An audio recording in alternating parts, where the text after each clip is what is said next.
sa lahat ng panahon. Magsiawit kayo sa Panginoon ng isang bagong awitin. Magsiawit kayo sa Panginoon buong sandaigdigan. Simulan natin ang ating pagdiriwang sa ngalan ng Ama at ng Anak at ng Espiritu Santo. Amen. Ang pagpapala ng ating Panginoong Hesukristo, ang pag-ibig ng Diyos Ama at ang pakikipagkaisa ng Espiritu Santo naway sumainyong lahat. At sumaiyo rin. Mga kapatid, tinipon tayo bilang kaanib ng angka ng Diyos. Kaya dumulog tayo sa mawaing Panginoong nagpapatawad ng lubos. Sinugong tagapagpagaling sa mga nagsisisi, Panginoon, kaawaan mo kami. Panginoon, kaawaan mo kami. Dumating na tagapag-anyayang mga makasalanan ay magsisi.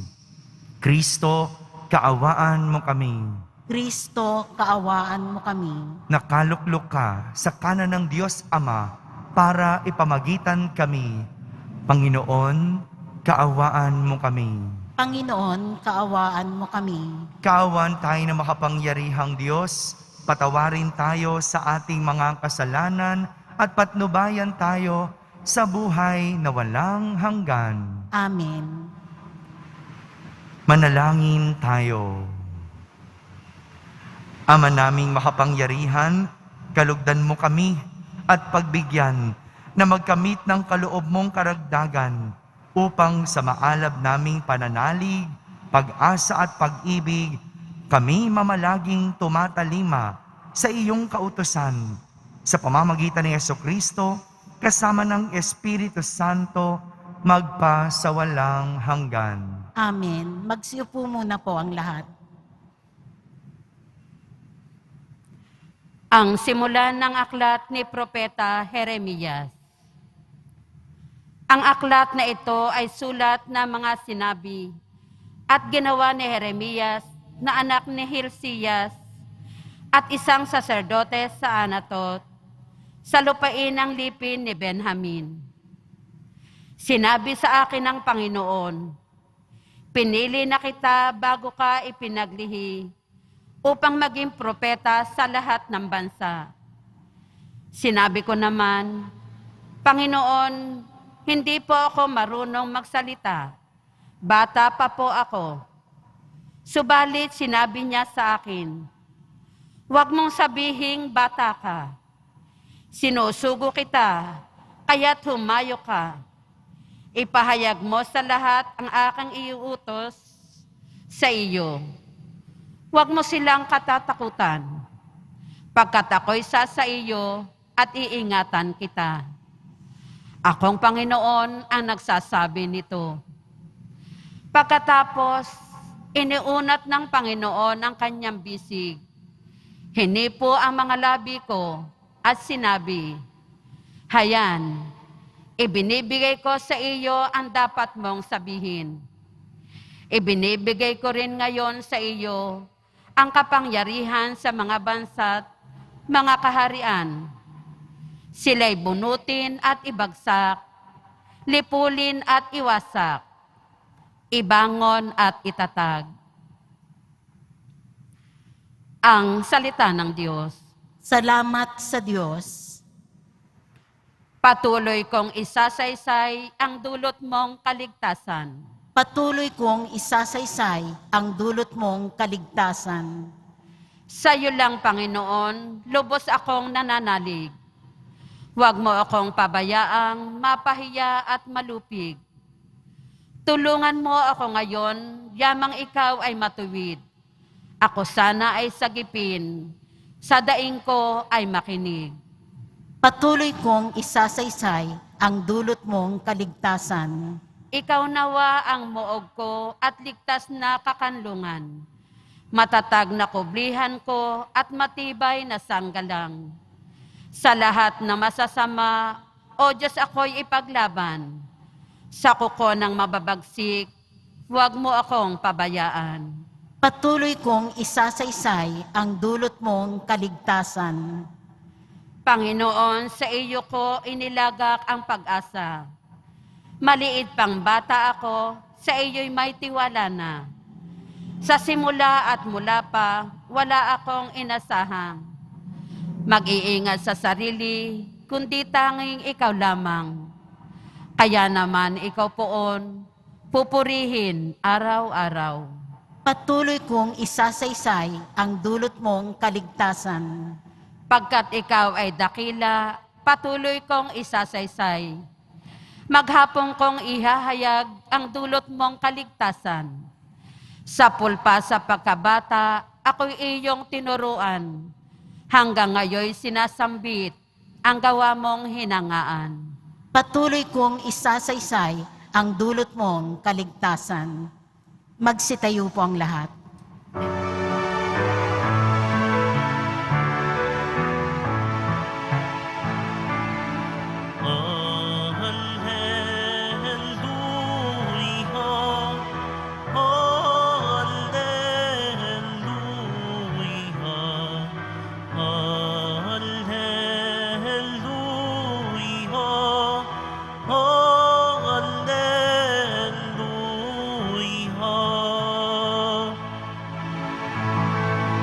Salita ng Diyos ang buto na tanim ni Jesucristo upang tumubo sa tao.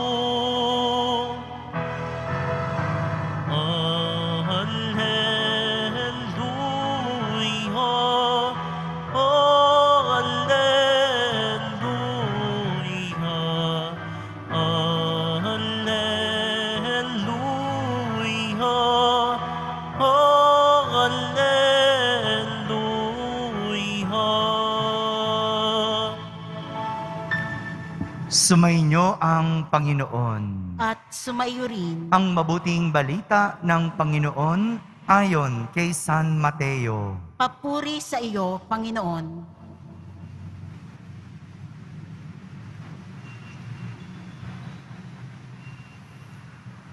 Noon ding araw na iyon, si Jesus ay lumabas ng bahay at naupo sa tabi ng lawa.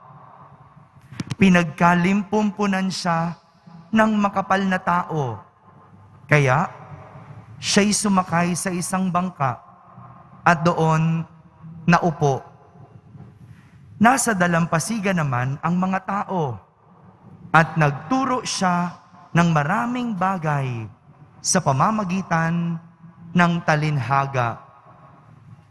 May isang magsasakang lumabas upang maghasik. Sa kanyang paghahasik ay may binhing nalaglag sa tabi ng daan. Dumating ang mga ibon at tinuka ang mga iyon. May binhi namang nalaglag sa kabatuhan, sapagkat manipis lang ang lupa roon, sumibol agad ang binhing iyon. Ngunit nang mapabilad sa matinding sikat ng araw, ay natuyo.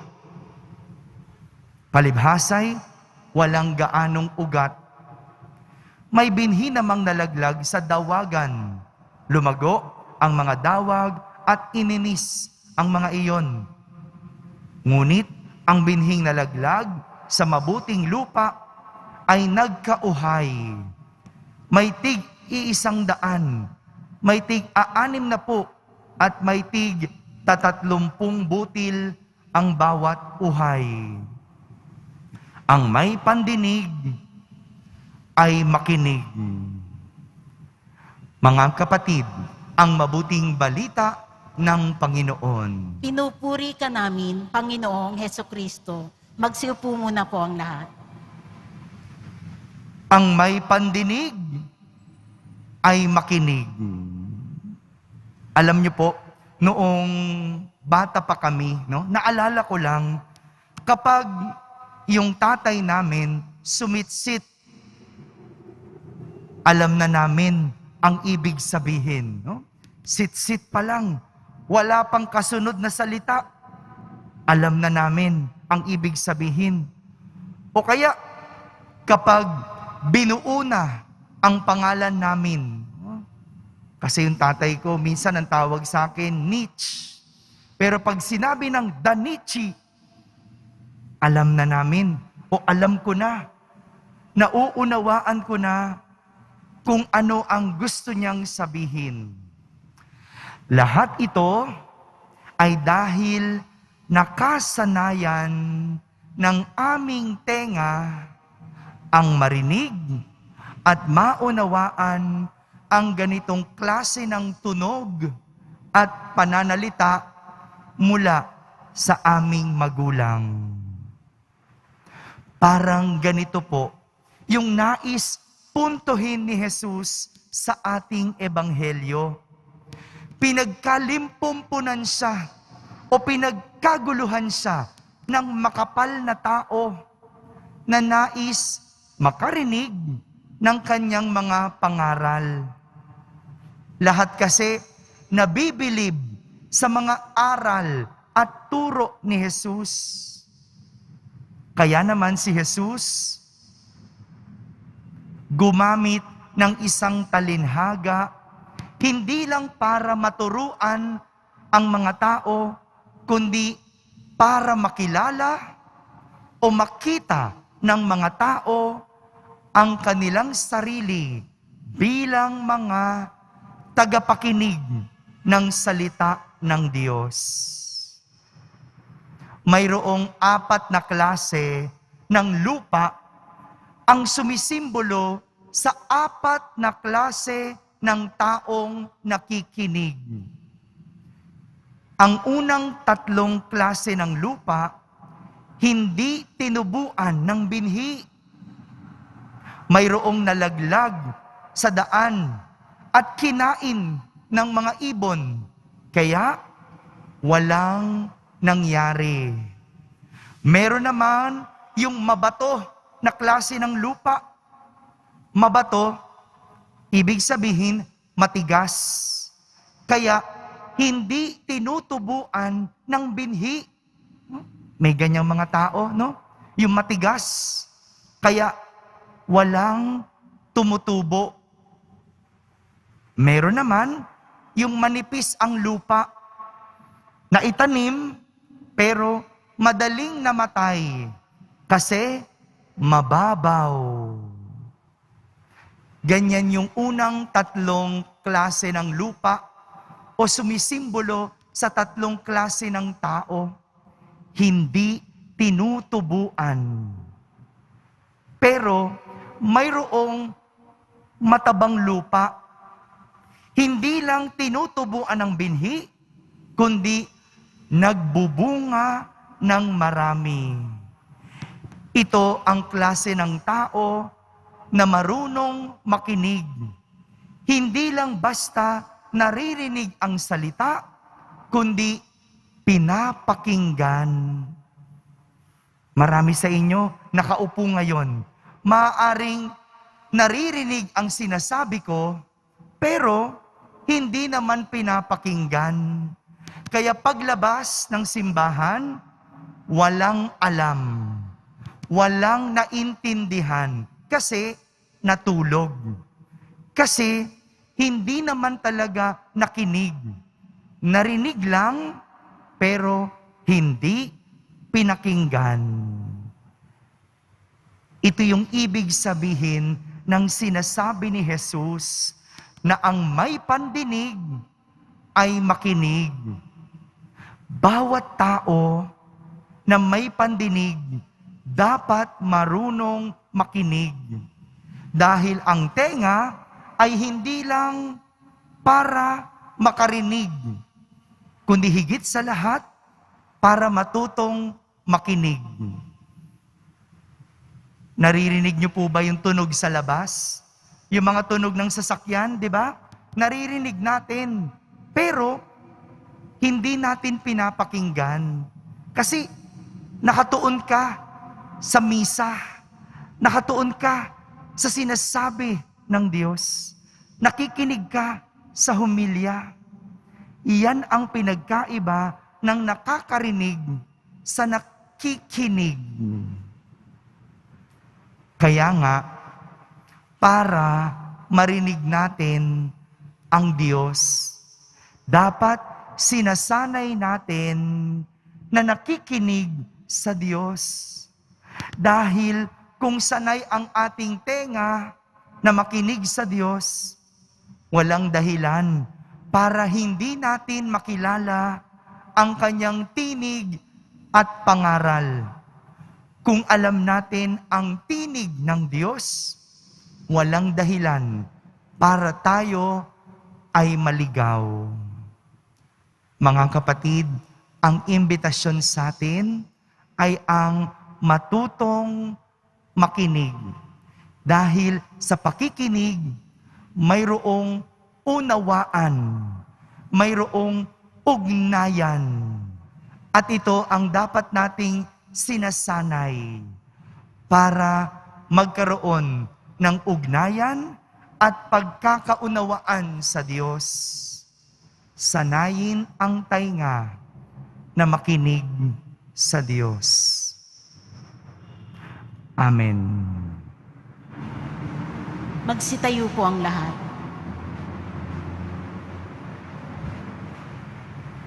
Minamahal ko mga kapatid, sabihin natin sa Diyos ang ating pagnanais sa isang mayamang ani sa mundo, habang ating nasasalamin ang hindi matabang lupa sa ating buhay.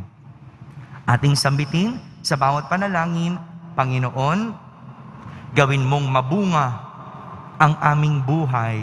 Panginoon, gawin mong mabunga ang aming buhay. Ang simbahan naway magbunga ng mayamang ani sa pamamagitan ng katapatan at dedikasyon ng kanyang mga lingkod. Manalangin tayo. Panginoon, gawin mong mabunga ang aming buhay. Ang ani ng katarungan naway magbuhat sa hindi makasariling paggawa ng mga pinuno, mambabatas at hukom ng gobyerno. Manalangin tayo. Panginoon, gawin mong mabunga ang aming buhay. Ang mga magsasaka na nagpapagal sa bukid, naway umani ng bunga ng kanilang paggawa at makatulong sa kaiunlad ng sambayanan. Manalangin tayo. Panginoon, gawin mong mabunga ang aming buhay. Ang mga may sakit na nahihirapan sa mga kasawian sa buhay, naway masiyahan sa ani ng pagpapalakas loob mula sa kanilang mga kaibigan at komunidad. Manalangin tayo. Panginoon, gawin mong mabunga ang aming buhay. Ang mga tapat na yumao, naway makarating sa kanilang walang hanggang tahanan. Manalangin tayo.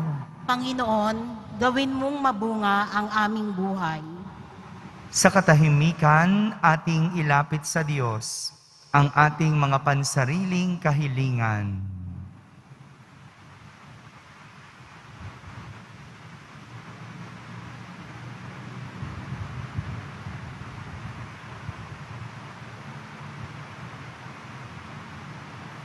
Manalangin tayo. Panginoon, gawin mong mabunga ang aming buhay.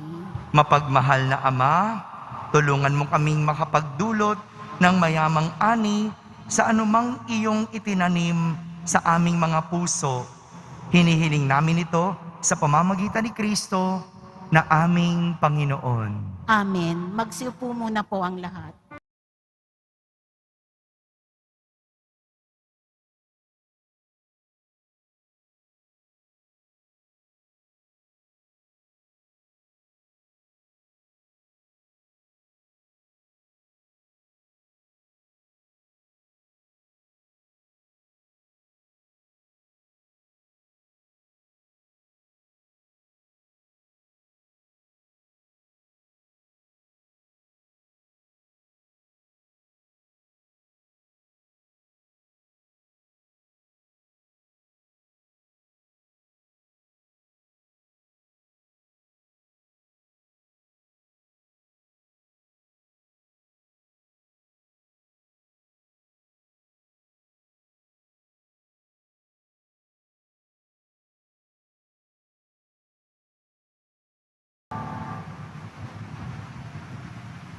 Manalangin kayo mga kapatid upang ang paghahain natin ay kalugdan ng Diyos amang makapangyarihan. Tanggapin nawa ng Panginoon itong paghahain sa iyong mga kamay, sa kapurihan niya at karangalan sa ating kapakinabangan at sa buong sambayanan niyang banal. Ama naming lumikha, lahat ng iyong mga paghahaing ipinag-utos noong araw ay iyong pinagtibay sa isang haing hantungan ng tanan. Tanggapin ang ginaganap ngayon ng iyong mga lingkod at basbasan mo ito ng kabanalang gaya ng iyong kaloob sa mga alay ni Abel na lubha mong ikinalugod upang ang mga handog ng bawat isang nagbigay para sambahin ang banal mong ngalan ay magkamit ng karagdagan mong kasiyahan. Sa pamamagitan ni Jesucristo, kasama ng Espiritu Santo, magpasawalang hanggan. Amen. Sumainyo ang Panginoon. At sumaiyo rin. Itaas sa Diyos ang inyong puso at diwa. Itinaas na namin sa Panginoon. Pasalamatan natin ang Panginoong ating Diyos. Marapat na siya ay pasalamatan. Ama naming makapangyarihan, tunay ngang marapat na ikaw ay aming pasalamatan sa iyong paglingap at kagandahang loob. Ang tao'y nilikha mo't pinangasiwa sa sansinukob. Sa hangad mong siya'y iwastong lubos, siya'y pinagdusa mo sa kanyang pagtalikod. Sa iyong paggiliw, iyong ipinahintulot na makabalik siya sa pamamagitan ni Kristo Jesus. Kaya kaysa ng mga anghel na nagsisiawit ng papuri sa iyo nang walang humpay sa kalangitan, kami nagbubunyi sa iyong kadakilaan. Santo, Santo, Santo, Panginoong Diyos ng mga hukbo, napupuno ang langit at lupa ng kadakilaan mo, o sana sa kaitaasan, pinagpala ang naparirito sa ngalan ng Panginoon, o sana sa kaitaasan, magsiluhod po ang lahat. Ama naming banal, ikaw ang bukal ng tanang kabanalan, kaya't sa pamagitan ng iyong Espiritu ay gawin mong banal ang mga kaloob na ito upang para sa amin ay maging katawan at dugo ng aming Panginoong Hesukristo. Bago niya pinagtiisang kusang loob na maging handog, hinawakan niyang tinapay, pinasalamatan kanya, pinaghati-hati niya iyon, iniyabot sa kanyang mga lagad at sinabi, "Tanggapin ninyong lahat ito at kanin, ito ang aking katawan na inihahandog para sa inyo."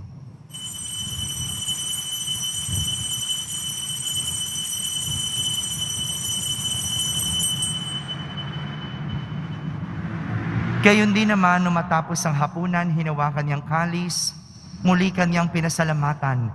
Iniabot niyang kalis sa kanyang mga lagad at sinabi, "Tanggapin ninyong lahat ito at inumin. Ito ang kalis ng aking dugo, ng bago at walang hanggang tipan. Ang aking dugo na ibubuhos para sa inyo at para sa lahat sa ikapagpapatawad ng mga kasalanan. Gawin ninyo ito sa pag-alaala sa akin."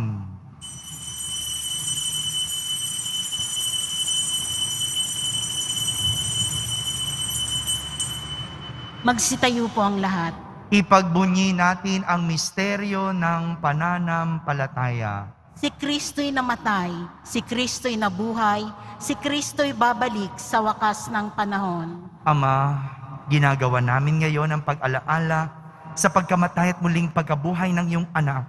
Kaya't inaalay namin sa iyo ang tinapay na nagbibigay buhay at ang kalis na nagkakaloob ng kaligtasan. Kami nagpapasalamat dahil kami iyong minarapat na tumayo sa harap mo para maglingkod sa iyo. Isinasamo namin kaming magsasalo-salo sa katawan at dugo ni Kristo ay mabuklod sa pagkakaisa sa pamamagitan ng Espiritu Santo. Ama, lingapin mo ang iyong simbahang laganap sa buong daigdig. Puspusin mo kami sa pag-ibig kay San Francisco na aming Papa, ni Jose na aming Obispo at ng Tanang Kaparian. Alalahanin mo rin ang mga kapatid naming nahimlay na may pag-asang sila'y muling mabubuhay. Gayon din ang lahat ng mga pumanaw. Kaawan mo sila at patuloyin sa iyong kaliwanagan. Kaawan mo at pagindapating kaming lahat na makasalo sa iyong buhay na walang wakas. Kaisa na mahal na Birheng Maria na ina ng Diyos, ng kabiyak ng puso niyang si San Jose, kaysa ng mga apostol at ng lahat ng mga banal na namuhay dito sa daigdig ng kalugod-lugod sa iyo.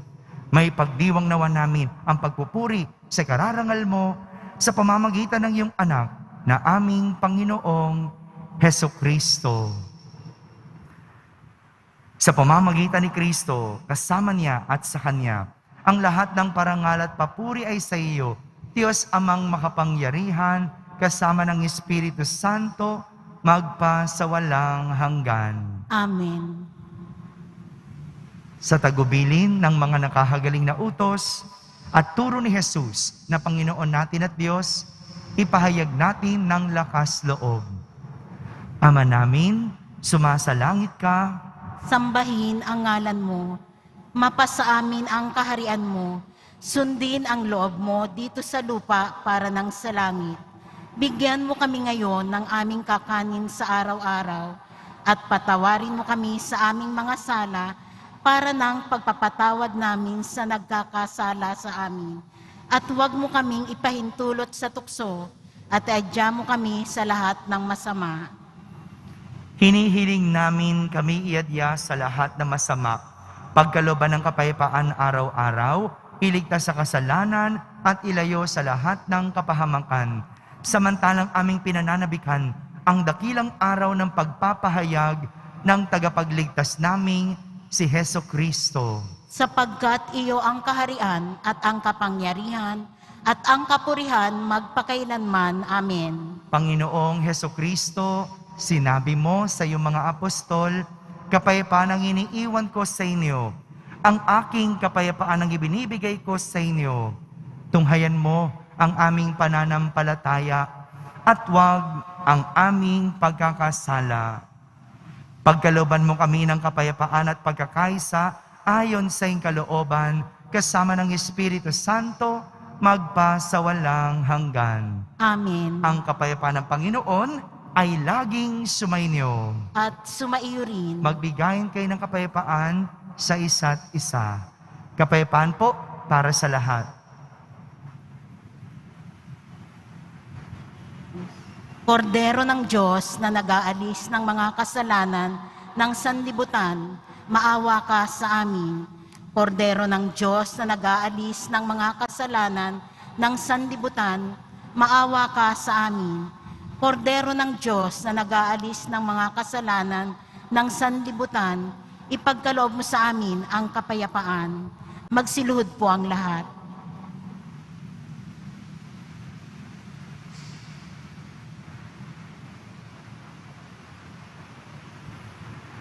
Ito ang kordero ng Diyos. Itong nag-aalis sa mga kasalanan ng sanlibutan.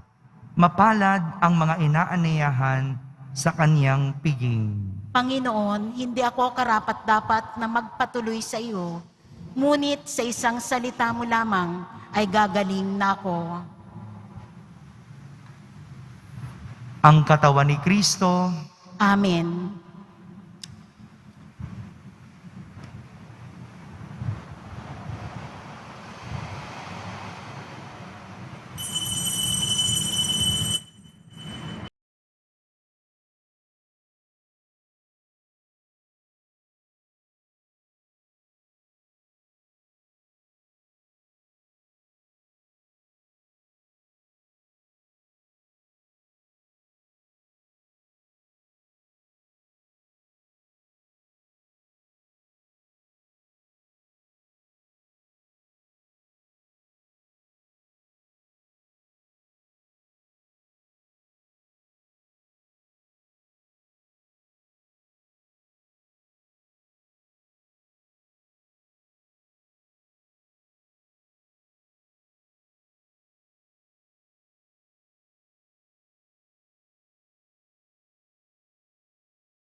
Ama naming mapagmahal, manatili kang kapiling ng iyong sambayanan na ngayoy pinapakinabang mo sa iyong sariling buhay at gawin mong kami pasulong na makahakbang mula sa dati naming pagkamakasalanan patungo sa pagbabagong nagdudulot ng iyong kabutihan. Sa pamamagitan ni Jesucristo, kasama ng Espiritu Santo, magpasawalang hanggan. Amen. Sumainyo ang Panginoon. At sumayo rin. Pagbabasbas ng Poong Yesus Nazareno. Mahal na Poong Yesus Nazareno, inihayag mo sa pamamagitan ng krus ang walang maliw na pag-ibig ng Diyos sa sangkatauhan. Pakinggan mo ang kahilingan ng iyong angkan na nagsusumamo sa iyo. Makamtanawan nila ang inyong katugunan at tanggapin ang kasagutan na may utang na loob na tinatanaw. Basbasan din po ninyo ang lahat na may karamdaman at nahihirapan.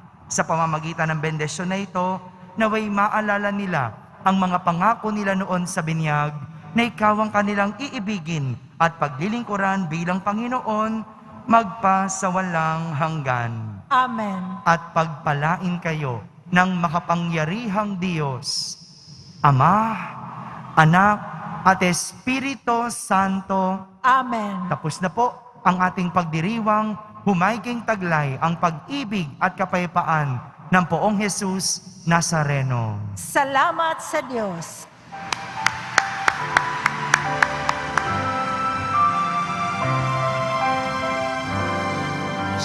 Padre Jesus Nazareno, sinasamba ka namin, pinipinto ka namin, aral mo ang aming buhay at kaligtasan. Nuestro Padre Jesus Nazareno, iligtas mo kami sa kasalanan. Ang krus mong kinamatayan ay sagisag ng aming kaligtasan. Nuestro Padre Jesus Nazareno, dinarangal ka namin. Nuestro Padre Jesus Nazareno, nilulwalhati ka namin. Nuestro Padre Jesus Nazareno, dinarangal ka namin. Nuestro Padre Jesus Nazareno, nilulwalhati ka namin.